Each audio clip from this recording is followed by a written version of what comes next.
நிலைக்கும் போது அதிக கனிகளை கொடுக்கும். அதே போலதான் நம்முடைய ஆவி ஆத்மா சரீரமோ தேவனோடு இணையும் போது அதிக கனிகளை கொடுக்கணும்.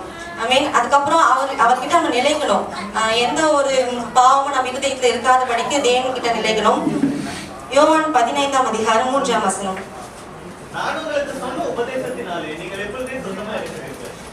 அவருடைய வார்த்தையினால அவருடைய உபதேசத்தினால நம்ம சுத்தமா இருக்கணும்.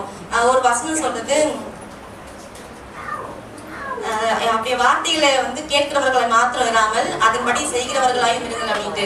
இன்னைக்கு நம்ம வார்த்தையை கேட்டுட்டு அப்படியே விட்டு வரோம். ஆனா அவருடைய அன்புல நிலைக்கும் போது அவர் எப்படி வாழ்ந்தாரோ அதே போல அந்த வார்த்தைகளை கை கொண்டு நம்ம வாழும் போது தேவனாகிய கர்த்தர் முன்பாக நம்ம விலையிட பெற்ற பிள்ளைகளாக இருப்போம்.